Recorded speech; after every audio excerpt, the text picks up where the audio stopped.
நான் ஆல்ரெடி ஒரு எபிசோடில் உங்கள்கிட்ட சொல்லியிருக்கேன். காக்கி ஷர்ட்டை பற்றி கொஞ்சம் சொல்கிறேன்னு. இன்றைக்கி நான் திருப்பி இருக்கேன் காக்கி ஷர்ட்டை பற்றி சொல்கிறேன். காக்கி ஷர்ட் பார்த்தீங்கன்னா பஸ் கண்டக்டர்லேருந்து பஸ் டிரைவர்லேருந்து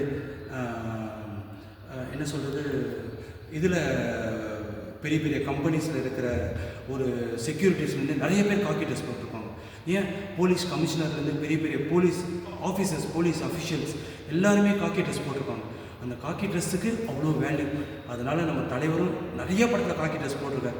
நான் என்னுடைய தாழ்மையான கருத்து என்னென்னா, அந்த வருஷத்தில் ஒரு நாளாவது நாமளும் அந்த காக்கி ட்ரெஸ்ஸை எடுத்து சும்மா வீட்டில் ஒரு 10 மினிட்ஸாவது போட்டு பார்க்கணும். ஏன்னா அப்போ தான் அந்த காக்கியோட வேல்யூ தெரியும். இது வரைக்கும் இது யாருமே சொல்லாத மெசேஜ் நம்ம சொல்கிறோம். ஏன்னா எவ்வளோ கோட் சூட் வாங்கணும், எவ்வளோ டிஷர்ட் வாங்கணும், எவ்வளோ ஜீன்ஸ் வாங்கணும், பட்டு வேஷ்டி, பட்டு ஷர்ட்டு எவ்வளோ வாங்கணும். அந்த மாதிரி லைஃப்பில் ஒரே ஒரு வாட்டியாவது அந்த காக்கி ஷர்ட், அந்த ட்ரெஸ்ஸை வாங்கி அட்லீஸ்ட் நம்ம வீட்டில் ஒரு 10 மினிட்ஸாவது போட்டு பார்க்கணும்.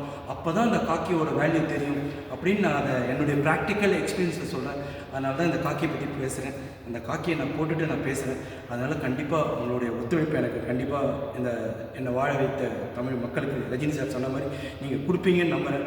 அதனால் கண்டிப்பாக நான் சொல்கிறது நீங்கள் கண்டிப்பாக செய்வீங்க. நம்புகிறேன். வர்த்தா.